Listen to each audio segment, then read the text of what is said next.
Hindi church online की इस आराधना सभा में मैं आपका दिल से स्वागत करता हूं। आपकी उपस्थिति के लिए परमेश्वर को और आपको भी धन्यवाद देता हूं। आज हम इस आराधना सभा से जुड़ गए हैं कि परमेश्वर की महिमा और स्तुति करें।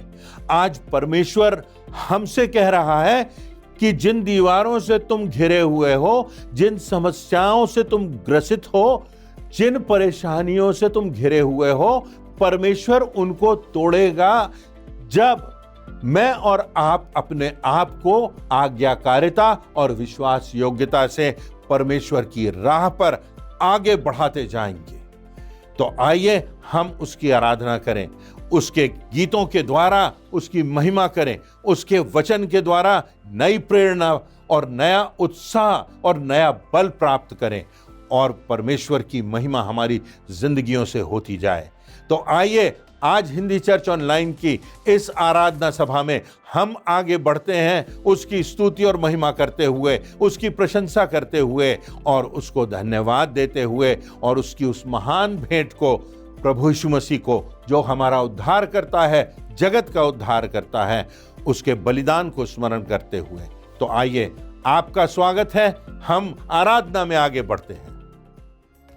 आपको प्रभु यीशु मसीह के मधुर नाम में जय मसीह की। हिंदी चर्च ऑनलाइन आराधना में मैं आप सभी का स्वागत करती हूँ। आराधना में जाने से पूर्व हम परमेश्वर की आशीष एवं उसकी उपस्थिति के लिए प्रार्थना करेंगे। आइए हम प्रार्थना करें। धन्यवाद धन्यवाद महान परमेश्वर पिता, आज के सुंदर समय के लिए प्रभु जी हम आपको धन्यवाद देते हैं।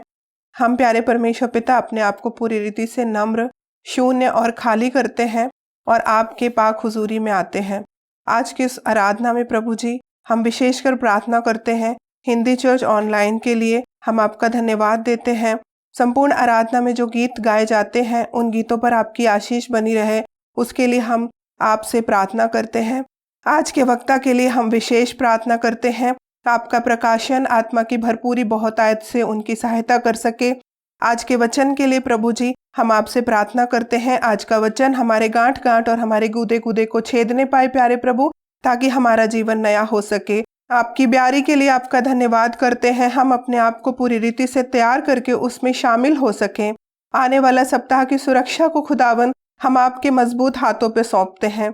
हम अस्वस्थ लोगों के लिए प्रार्थना करते हैं, आपकी ओर से उनको चंगाई मिल सके और उनके जीवन में ठहर सके। हम कलीसियाओं के जवानों के लिए, बच्चों के लिए, बुजुर्गों के लिए प्रार्थना करते हैं प्रभु जी, आप अपनी विशेष दया, अपनी विशेष अनुग्रह की छाया इन लोगों पर बनाए रखें प्यारे प्रभु जी। संपूर्ण आराधना को परमेश्वर पिता हम आपके सामर्थी हाथों पे सौंपते हैं और इस प्रार्थना को प्रभु यीशु मसीह के नाम से मांग लेते हैं।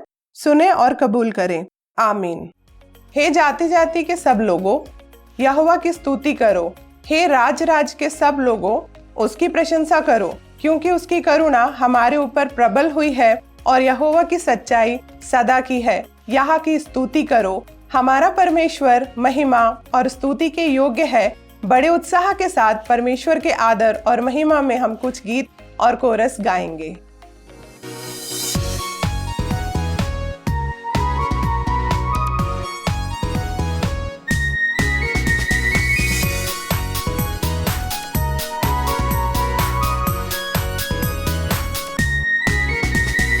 तेरे लिए जिएंगे हम, तेरे लिए मरेंगे हम, तेरे लिए जिएंगे हम, तेरे लिए मरेंगे हम। तू है जहाँ का सच्चा खुदा, सबके दिलों में तू रहता सदा। तू है जहाँ का सच्चा खुदा, सबके दिलों में तू रहता सदा। तेरे ही नाम को गाएंगे हम, तेरे लिए जिएंगे हम, तेरे लिए मरेंगे हम, तेरे लिए जिएंगे हम, तेरे लिए मरेंगे हम।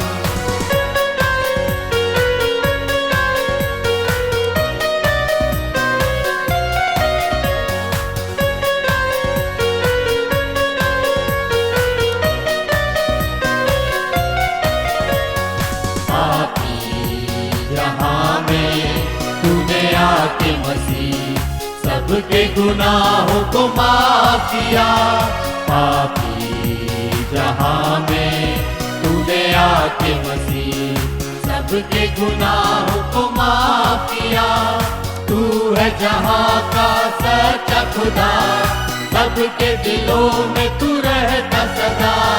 तू है जहां का सच्चा खुदा, सबके दिलों में तू रहता सदा। तेरे ही नाम को गाएंगे हम,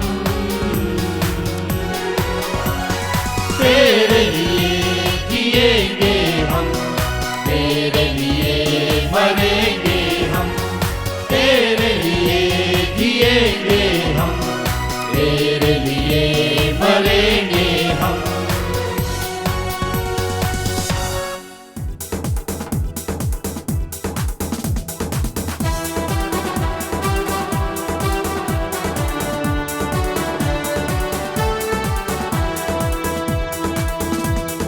जिसने आकाश बनाया, जिसने पृथ्वी बनाई, जिसने आकाश बनाया, जिसने पृथ्वी बनाई, वो सर्वशक्तिमान प्रभु है।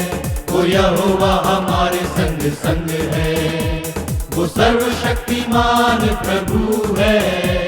वो यहोवा हमारे संग संग है। सेनाओं का यहोवा हमारे संग संग है। याकूब का परमेश्वर हमारा ऊंचा गढ़ है। सेनाओं का यहोवा हमारे संग संग है। याकूब का परमेश्वर हमारा ऊंचा गढ़ है। समुद्र को जिसने है बांटा, जंगल से मार को निकाला। समुद्र को जिसने है बांटा, जंगल से मार को निकाला।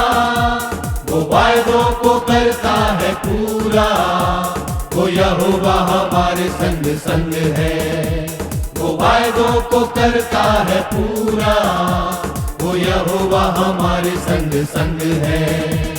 सेनाओं का यहोवा हमारे संग संग है। याकूब का परमेश्वर हमारा ऊंचा गढ़ है। सेनाओं का यहोवा हमारे संग संग है। याकूब का परमेश्वर हमारा ऊंचा गढ़ है। इतिहास में इस बात का प्रमाण है कि प्रभु यीशु मसीह के जन्म के लगभग 9000 वर्ष पूर्व यरीहो नामक शहर की स्थापना हुई थी और आज भी यरीहो शहर पैलेस्टाइन में पाया जाता है। ये यरूशलेम से पूर्व की दिशा में करीब 22 मील की दूरी पर है। यहाँ काफ़ी घुमावदार रास्ता है, जहाँ पहाड़ हैं, यर्दन नदी है, डेड सी है जिसको मृत्यु सागर कहते हैं। उसके आगे जाएं तो देखेंगे कि वहाँ पर लिखा हुआ है यरीहो की दीवार। अब यरीहो की जो दीवार थी वो शहरपनाह भी थी। वह बड़े बड़े पत्थरों से बनाई गई थी। उस समय जब जनगणना हुई तो यरीहो की जनसंख्या लगभग 3000 थी। उसके बाद अगर हम अभी देखें तो 2006 में जनगणना हुई तो जनसंख्या 15 से 18,000 हो गई और आज की स्थिति में लगभग 25,000 लोग यरीहो में रहते हैं। यह प्रभु यीशु मसीह के जन्म के पूर्व लगभग 9,000 वर्ष पुराना शहर और यदि आज आप हिसाब लगा लें तो लगभग 11,000 वर्ष पुराना शहर है। एनसाइक्लोपीडिया ब्रिटानिका में जहां पर ऐतिहासिक दस्तावेजों का संग्रह है उसमें यरीहो के विषय में लिखा है the first step to world civilisation. वह जगह जहां सभ्यता और संस्कृति का सबसे पहला चित्र देखने को मिलता था। परंतु बाद में जब हम देखते हैं इस घटना को तो किस प्रकार से इस्राएली प्रतिज्ञा किए हुए देश में आए और उस पर कब्जा किया। उन दिनों में शहरपनाह की दीवारों में सैनिकों के रहने का स्थान होता था। दीवारों में भी कमरे बना दिए जाते थे। हम बाइबल में वर्णन पाते हैं कि किस प्रकार 40 वर्षों तक इस्राएली भटकते रहे। अब उनके लिए समय आ जाता है कि वे प्रतिज्ञा किए हुए देश में यरीहो में प्रवेश करें। यहोशू की पुस्तक के 6वें अध्याय की पहली आयत के आगे लिखा हुआ है, यरीहो के सब फाटक इस्राएलियों के डर के मारे लगातार बंद रहे और कोई बाहर भीतर आने जाने नहीं पाता था। फिर यहोवा ने यहोशू से कहा, सुन, मैं यरीहो को उसके राजा और शूरवीरों समेत तेरे वश में कर देता हूं। सो तुम में से जितने योद्धा हैं नगर को घेर लें और उस नगर के चारों ओर एक बार घूम आए और 6 दिन तक ऐसी ही परिक्रमा करना। फिर 7वें दिन तुम नगर के चारों ओर 7 बार घूमना और याजक भी नरसिंगे फूंकते हुए चलें। और जब वे जुबली के नरसिंगे देर तक फूंकते रहें, तब सब लोग नरसिंगे का शब्द सुनते ही बड़ी ध्वनि से जय जयकार करें। तब नगर की शहरपनाह नेव से गिर जाएगी और सब लोग अपने अपने सामने आगे बढ़ जाएंगे, चढ़ जाएंगे। परंतु यरीहो में पहुंचने के पहले समस्या है। बड़ी बड़ी दीवारें हैं, मजबूत दीवारें हैं, ऊंची ऊंची दीवारें हैं। उनको ध्वस्त करना कठिन बात लगती है। आप सोचिए कि हमारे जीवन में भी आज कौन सी दीवारें बनी हैं। कितनी बार हम अपने आप को घिरा पाते हैं इन दीवारों से। ये दीवारें हो सकती हैं निराशा की दीवार। आप निराश हों और निराशा की दीवार से आप घिर गए हों। आपके सामने कोई रास्ता ही नजर नहीं आ रहा हो सकता है भय की दीवार। कल क्या होगा, अगर ऐसा है तो ऐसा हो जाएगा, और उसके आगे क्या होगा। भय की दीवार कई बार हम अपने दिल में बना लेते हैं। परमेश्वर जो हमारा शक्तिमान सृजनहार परमेश्वर है, उसके सामने झूठी परंपराओं और गलत बातों का और ऐसी बातें जिनके आधार पर हम भ्रांतियां पैदा कर लेते हैं, इन दीवारों का कोई अर्थ नहीं होता। कई बार जब शापित पीढ़ी की बात, जेनरेशनल कर्स की बात भी आती है और इसकी भी दीवार है, उसकी दीवार बनी हुई है, शैतान के दृढ़ गढ़ बने हुए हैं। हमारी जिंदगी में कुछ आदतें हैं जो छूटती नहीं। हमारे जीवन में गलत आदतों की दीवार बनी हुई है। एडिक्शन की दीवार है, नशे की दीवार है, बुराइयों की दीवार है, आलोचना करने की दीवार है, सब प्रकार की बुराइयों की, दुष्कामनाओं की दीवार है, ड्रग्स की दीवार है, पोर्नोग्राफी की दीवार है, अश्लील मूवीज की दीवार है, और इन दीवारों में हम जकड़ गए हैं। और परमेश्वर चाहता है कि जो ईंटें रख दी गई हैं और ईंटें रखकर शैतान ने हमको घेर लिया है, जिनको हमने प्रयास करने के बावजूद भी तोड़ने में हम सफल नहीं हुए, यह झूठ की दीवार है, यह गलत सोच की दीवार है। हमारे सामने गलत आदतों में पड़कर कर्ज में डूब जाने की दीवार है। इन सब बातों से कोई ना कोई कहीं ना कहीं ग्रसित होता है। आज हम में से कितने हैं जो किसी न किसी दीवार से अपने आप को घिरा हुआ पाते हैं। परंतु परमेश्वर चाहता है कि इन दीवारों को ध्वस्त किया जाए और परमेश्वर के रास्ते पर, परमेश्वर के योजना के अनुसार हम आगे बढ़कर प्रवेश कर जाएं। बात यह हो जाती है कि हम अपनी सोच से, अपनी समझ से, अपनी बुद्धि से, अपनी युक्ति से, अपनी ताकत से, अपने स्रोतों से इन दीवारों को तोड़ने की कोशिश करते रहते हैं, और ये दीवारें हैं जो टूटती नहीं। परमेश्वर चाहता है कि हम उसके सामने झुकें, समर्पित हों, उससे प्रार्थना करें और कहें कि परमेश्वर, तेरे साथ हर बात संभव है। असंभव को संभव करने वाला तू हमारा परमेश्वर है। हम घिरे हुए हैं चारों तरफ दीवारों से, दुश्मनों से, घबराहट से, राजाओं से, सेनापतियों से, शक्तिशाली लोगों से। हम विरोध की दीवार में घिरे हुए हैं। चारों तरफ से हम घिर गए हैं और निकलना संभव दिखाई नहीं देता। पर केवल और केवल परमेश्वर के प्रयोजन से, उसकी योजना से, उसकी सामर्थ्य से इन दीवारों को तोड़ना संभव है। और परमेश्वर चाहता है कि आज हम अपनी जिंदगी में, अपने दिलों में, अपनी आत्मा में झांक कर देखें।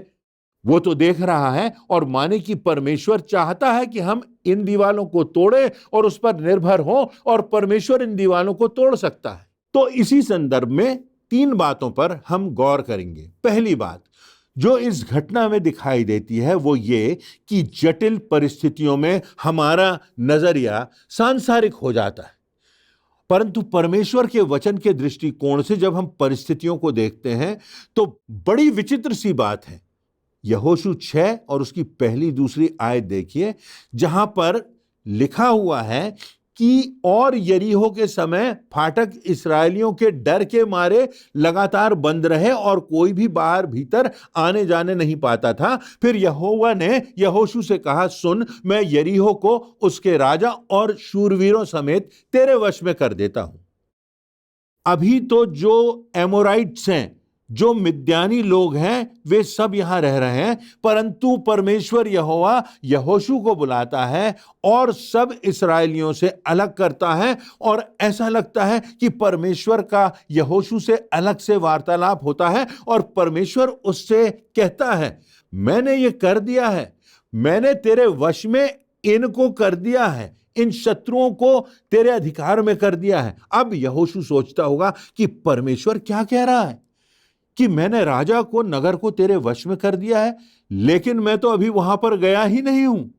तो जो बात होगी वह यह कि यहोशू तो दीवारों को देख रहा है, वहां के लोगों को देख रहा है, उनकी सेना के विषय में समझ रहा है। जब उन्होंने वहां गुप्तचर भेजे थे तो कहा था कि वहां तो बड़े बड़े लोग हैं, जायंट्स हैं, जो दानवों के समान हैं, हम लोग तो उनके सामने टिड्डियों के समान हैं। हम कैसे देखेंगे, हम कैसे उनसे जीतेंगे? ये यहोशू का सांसारिक नजरिया है, परंतु परमेश्वर का नजरिया फर्क है। यरीहो की ऊंची ऊंची दीवारें हैं, प्रमुख द्वार तक बंद है, ना कोई बाहर जा सकता है, ना कोई भीतर से आ सकता है। परंतु उसके बावजूद परमेश्वर कहता है, मैंने इस शहर यरीहो को, उसके राजा को, उसके शूरवीरों को तेरे वश में कर दिया।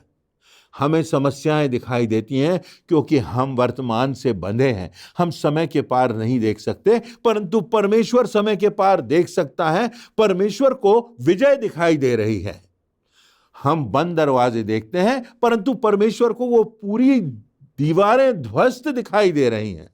हम शूरवीरों को देखते हैं, शत्रुओं को देखते हैं, बड़े बड़े योद्धाओं और अधिकारियों को देखते हैं, शक्तिशाली लोगों को देखते हैं, परंतु परमेश्वर जितनी बड़ी समस्या है, जितने बड़े दानव हैं, जितने बड़े शूरवीर हैं, उनको ध्वस्त करके अपनी उतनी ही बड़ी गवाही करने को देख रहा है। आज परमेश्वर का वचन हमारे पास है। आज परमेश्वर हमसे बातचीत कर रहा है कि हम व्यवधानों को अपनी क्षमता के अनुसार ना देखें। आज हमारे जीवन में कोई बुरी आदत है, नकारात्मक बात है, परिवार में कोई ऐसी बात है, हमारे दिल भारी हैं, हम तो इंसान हैं, हम तो कमजोर हैं। हम में से हर एक की जिंदगी में कोई ना कोई, कहीं ना कहीं, कभी ना कभी, किसी ना किसी दीवार से अपने आप को घिरा हुआ पाता है। आप उस बात को व्यक्त करें या ना करें, परंतु यह बात तो है कि परमेश्वर के वचन के अनुसार चलते जाएं तो हमें समझ में नहीं आता कई बार, परंतु परमेश्वर उसे ध्वस्त करता है। तो पहली बात, हम परमेश्वर के नजरिए से देखें और जानें कि परमेश्वर का वचन, उसकी प्रतिज्ञाएं सत्य हैं, और जो कुछ परमेश्वर आज हमसे कह रहा है वो परमेश्वर भविष्य जिसके हाथ में है, वो उस भविष्य को देख रहा है और कह रहा है कि तू मुझे समर्पित अपने जीवन को कर दे, तू मुझ पर विश्वास रख, तू मेरी ओर देख, विजय मैंने तेरे को दे दी है, दीवारें टूट गई हैं, तू सेना के पार निकल गया है। तो हमें इस बात पर विश्वास करना है। वो तभी संभव है जब हम परमेश्वर को पूरी तरह अपने आप को समर्पित कर दें और विश्वास से ये जाने कि इस समुद्र से, इस पर्वत से परमेश्वर हमको पार करेगा। परमेश्वर हमारी जिंदगी की इस दीवार को तोड़ देगा, क्योंकि वह तो कह रहा है कि मैं इसे तोड़ चुका हूं। दूसरी बात जो यहां पर प्रमुख है वह यह कि विषमताओं में विश्वास योग्यता बनी रहे हमारी जिंदगियों में। जब सब अच्छा चल रहा है, सब सामान्य है, तो विश्वास योग्य बने रहना, आज्ञाकारी बने रहना साधारण सी बात है।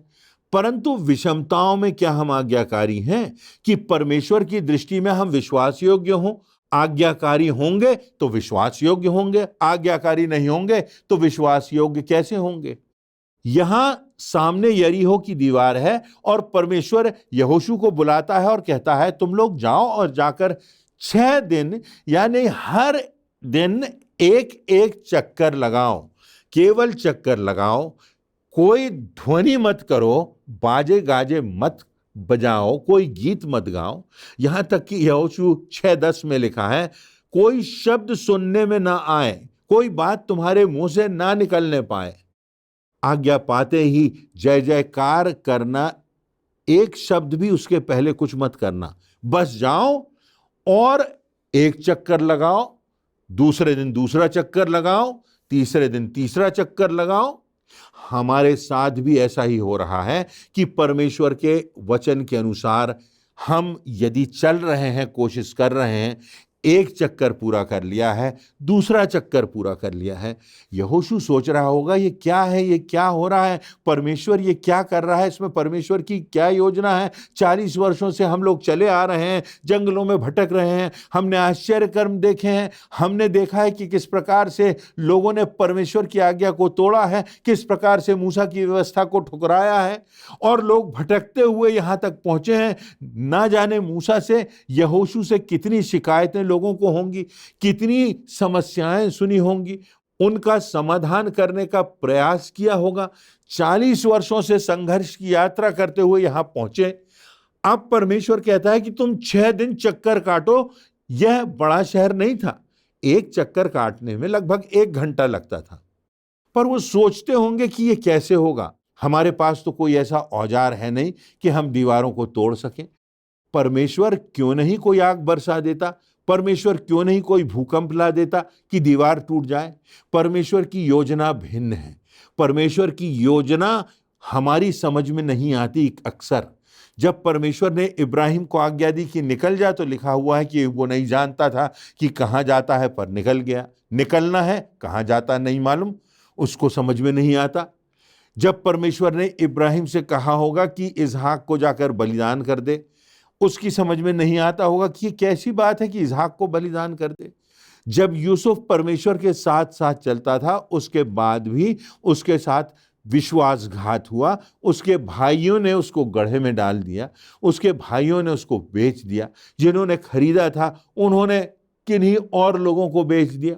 वो सोचता होगा कि मैं तो परमेश्वर के साथ चल रहा हूं, उसकी आज्ञा मान रहा हूं, लेकिन मेरे साथ ऐसा क्यों हो रहा है। एक चक्कर लगा लिया, दूसरा चक्कर लगा लिया, तीसरा, चौथा, 5वां चक्कर लगा लिया, 6वें चक्कर में पहुंचा हूं, समझ में नहीं आता। मरियम से जब स्वर्गदूत ने कहा होगा कि तू गर्भवती होगी और एक पुत्र जनेगी, तो मरियम को यह समझ में नहीं आया होगा कि परमेश्वर ये क्या कह रहा है। मैं तो उस पुरुष को जानती ही नहीं, मैं तो कुंवारी हूं, यह कैसे संभव हो सकता है। और तब परमेश्वर का वचन स्वर्गदूत के माध्यम से पहुंचा कि पवित्र आत्मा तुझ पर उतरेगा और उसकी सामर्थ्य से तू गर्भवती होगी। मरियम ने कहा कि मैं प्रभु की दासी हूं, मुझे तेरे वचन के अनुसार हो। परमेश्वर के आदेश हैं, परमेश्वर की आज्ञाएं हैं, हमें कई बार समझ में नहीं आती। उदाहरण के लिए, आपके पास आज सेल फोन है, आप कहीं भी कॉल कर सकते हैं, विदेशों में आप कॉल कर सकते हैं। कैसे आपकी बात 10,000 मील दूर तक पहुंच जाती है, कौन सी तकनीकी है, आप समझ नहीं सकते, पर बात तो हो जाती है। परमेश्वर की आज्ञा है, परमेश्वर जानता है, और इसलिए हमारे जीवन में जो बात आना चाहिए वो आज्ञाकारिता की है, विश्वास योग्यता की है। अगर हमें इन दीवारों को तोड़ना है तो यह तभी संभव है जब हम परमेश्वर के वचन के प्रति आज्ञाकारी बने रहेंगे, जो कि कठिन होता है, कितनी बार हमें समझ में नहीं आता। प्रभु यीशु मसीह कहते हैं कि अपने दुश्मनों से प्रेम रखो। कैसे प्रेम रखेंगे? जिसने हमको अपशब्द कहे, जिसने हमारे साथ विश्वासघात किया, जिसने हमें धोखा दिया, जिसने हमारे साथ जानबूझकर गलत किया, इंटेंशनली जिसने हमको चोट पहुंचाई, षड्यंत्र रचा, कैसे हम उससे प्रेम कर सकते हैं? अगर बेगार में कोई एक कोस ले जाए तो बेगार में दूसरे कोस भी चले जाओ। प्रभु यीशु मसीह कहते हैं वैसा प्रेम करो जैसा मैंने तुमसे किया। तो वो आज्ञाकारिता की बात है, विश्वास योग्यता की बात है। परमेश्वर कहता है यहोशू से, परमेश्वर कहता है इब्राहिम से, परमेश्वर कहता है यूसुफ से, परमेश्वर कहता है मूसा से, और आज वही परमेश्वर आपसे और मुझसे कह रहा है आज्ञाकारिता, विश्वास योग्यता तुम्हारी जिम्मेदारी है, तुम्हारा निर्णय है, विजय दिलाना मेरा काम है। पर वचन के प्रति आज्ञाकारी बने रहो, विश्वास योग्य बने रहो। दीवारों को मैं तोड़ूंगा। यदि हम अपनी ताकत से, अपनी क्षमता से, अपनी बुद्धिमत्ता से विजय प्राप्त करना चाहते हैं तो वो संभव नहीं है। लिखा हुआ है वे चक्कर लगाते रहे। बहुत से लोग तो ऐसे होंगे जिन्हें मालूम ही नहीं होगा कि 7वें दिन क्या होगा। पहला दिन आ गया, दूसरा दिन आ गया और इसी तरह 5वां दिन आ गया, अगले दिन क्या होगा। 6वें दिन भी चक्कर लगाना है। यहोशू से कितने लोगों ने कहा होगा कि ये क्या चक्कर पे चक्कर लगा रहे हैं। तब 7वें दिन चक्कर पूरा होता है और फिर वहां नरसिंगा फूंका जाता है और यहोशू कहता है कि जय जयकार करो, उसकी महिमा करो, उसकी उपासना करो, नरसिंगे फूंको, आराधना करो। और तब जो दीवार है वह आराधना की शक्ति से, परमेश्वर की सामर्थ्य से, परमेश्वर के माध्यम से ध्वस्त हो जाती है। यह आश्चर्य कर्म परमेश्वर मेरे और आपके जीवन में भी करना चाहता है कि जब हम आराधना करते हैं तो आराधना में हम गीत गाते हैं छुटकारा, आराधना में है चंगाई, आराधना में ही हमारी विजय है। परमेश्वर की शक्ति और उसकी सामर्थ पर जब हम भरोसा करते हैं तब ये दीवारें टूट जाती हैं। तीसरी और अंतिम बात जो इस विषय से जुड़ी है वो ये कि हमें रुकना नहीं है। अक्सर होता है 6वें चक्कर के बाद हम रुकने का प्रयास करते हैं। इतनी देर हो गई, हम प्रभु की आज्ञाओं को मान रहे हैं, उसके वचन पर चल रहे हैं, इतना समय हो गया, इतनी उम्र हो गई। पतरस प्रभु यीशु मसीह के साथ साथ चल रहा था, परंतु उस यात्रा में वह रुक गया। 6वें चक्कर के बाद पतरस रुक गया और प्रभु यीशु मसीह को पहचानने से उसने इनकार कर दिया और कहता है कि मैं तो इसे जानता तक नहीं। सांसारिक परिस्थितियों को वो देखता रहा और रुक गया। यहूदा प्रभु यीशु मसीह के साथ चलता रहा, पर जीवन के अंतिम अध्याय में वह विनाश के मार्ग पर चला गया।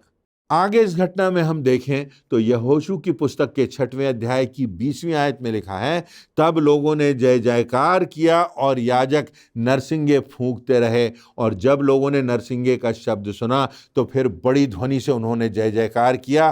तब शहरपनाह नेव से गिर पड़ी और लोग अपने अपने सामने उस नगर में चढ़ गए और उस नगर को जीत लिया। बुनियाद ही उखड़ गई और लोग अपने अपने सामने उस नगर में चढ़ गए। तब नगर पर विजय प्राप्त कर ली 7वें चक्कर में। हो सकता है आज आप परेशान हो सकता है वर्षों से आप प्रयास कर रहे हो मगर कुछ परिणाम हासिल होते ना दिख रहे हों, पर उस आज्ञाकारिता में बने रहिए। 7वें चक्कर में आप देखेंगे कि आपकी विजय होगी, परमेश्वर का आश्चर्य कर्म होगा और परमेश्वर की सामर्थ्य दिखाई जाएगी। जो असंभव था वह संभव हो जाता है। अंतिम विजय परमेश्वर की होती है, अंतिम विजय उस पर विश्वास करने वालों की होती है। हमें सिर्फ आज्ञाकारिता से, विश्वास योग्यता से, परमेश्वर की दृष्टि में जो उचित है वही करते जाना है। तब दीवारें टूटेंगी, बंद द्वार खुल जाएंगे, अंधेरे मिट जाएंगे, परमेश्वर की योजना को रोकने वाली शक्तियां ध्वस्त हो जाएंगी। तो आज परमेश्वर ने हमसे बातें की हैं। उसने कहा है कि हम हर परिस्थिति को परमेश्वर के नजरिए के साथ देखें, धैर्य से देखें। दूसरी बात, विषमताओं में विश्वास योग्य बने रहें। और तीसरी बात, विश्वास योग्यता से, आज्ञाकारिता से बढ़ते जाएं, चाहे कितने भी अवरोध हों। विजय हमारी होगी, यह परमेश्वर की प्रतिज्ञा है, यह बात निश्चित है। इन वचनों से परमेश्वर आप सबों को प्रेरणा दे। आज के सुंदर एवं प्रेरणादायक संदेश के लिए परमेश्वर को एवं उसके दास को धन्यवाद देते हैं। अभी हम प्रभु भोज में शामिल होंगे, परमेश्वर के महान बलिदान को स्मरण करेंगे। प्रभु की मेज में शामिल होने से पहले हम अपने मनों को तैयार करें इस गीत के द्वारा।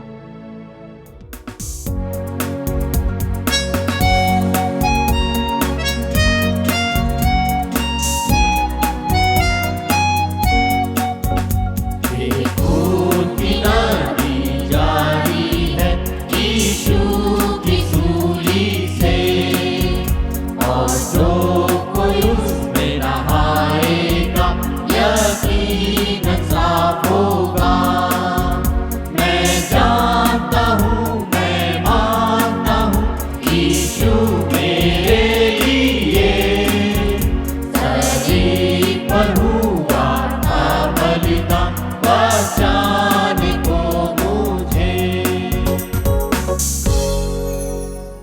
प्रभु भोज के विषय में पौलुस कहता है कि बात मुझे प्रभु से पहुंची और मैंने तुम तक पहुंचा दी कि प्रभु यीशु मसीह जिस रात पकड़वाया गया उसने रोटी ली और धन्यवाद करके तोड़ी और अपने शिष्यों को देते हुए कहा, लो खाओ, ये मेरी देह है जो तुम्हारे लिए तोड़ी जाती है। ब्यारी के पीछे उसने कटोरा भी लिया और कहा, ये लहू में मेरी नई वाचा है जो बहुतों के प्राणों की छुड़ौती के लिए बहाया जाता है। जब कभी तुम पियो तो मेरे स्मरण के लिए यही किया करो, क्योंकि जब कभी तुम इस रोटी में से खाते और इस कटोरे में से पीते हो तो प्रभु की मृत्यु को जब तक वह ना आए प्रचार करते हो। आइए प्रार्थना करें। हमसे प्रेम करने वाले हमारे जीवित महान अनुग्रहकारी सामर्थी परमेश्वर, एक बार फिर से बड़ी शुक्रगुजारी के साथ हम आपके चरणों पर इस समय में आते हैं परमेश्वर और धन्यवाद देते हैं आपकी उन सारी आशीषों के लिए, उन बलिदानों के लिए जो प्रभु आपने हमारे लिए किए हैं। इस समय हम प्रभु यीशु मसीह को स्मरण करते हैं खुदावन, जिन्होंने हमारे लिए अपने प्राणों को दिया खुदावन, ताकि हम इस संसार में रहकर प्रभु जी उद्धार को पा सकें और उसके नाम की बड़ी गवाही दे सकें। परमेश्वर हम प्रार्थना करते हैं जितने लोग आज इस प्रभु भोज में जुड़ते हैं प्रत्येक को आप आशीषित करें। इस विधि के द्वारा, इस प्रभु भोज के द्वारा प्रभु जी हमारे जीवन आशीषित हों। धन्यवाद प्रार्थना सुनने के लिए प्रभु यीशु मसीह के नाम से मांगते हैं, आमीन। आइए हम सब इस मेज में सहभागी हों। इस मेज में केवल वही भाग ले सकते हैं जिन्होंने प्रभु यीशु मसीह पर विश्वास किया है और उसके नाम का बपतिस्मा लिया।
आइए हम सब अपने स्थानों पर खड़े हो जाएं और अंतिम प्रार्थना में जाएंगे।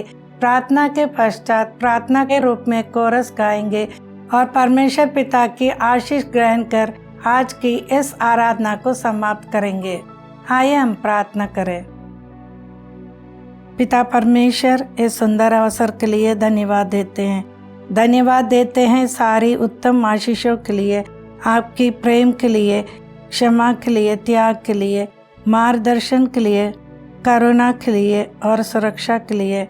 हम धन्यवाद देते हैं हिंदी चर्च ऑनलाइन के लिए, जिसके माध्यम से हम आपकी आराधना और स्तुति कर सके और आपकी दास के द्वारा पवित्र वचन में से सीख सके और प्रभु की मेज में शामिल हो सके। हम आज की आराधना में उपस्थित हर एक जन पर आपकी आशीष मांगते हैं। हम आने वाले सप्ताह को आपके पवित्र हाथों में सौंपते हैं। हमारे कार्य और चाल चलन आपकी नज़रों में ग्रहण योग्य हो सके।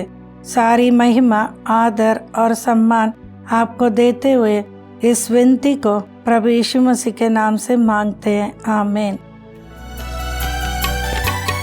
हम तो जलते दीप हैं यीशु की ज्योति में, जब तक है जहां में हम उसे फैलाना है।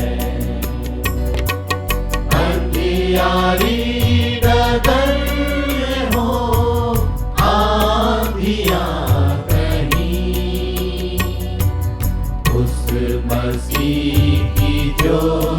हर कहीं फैलाना है।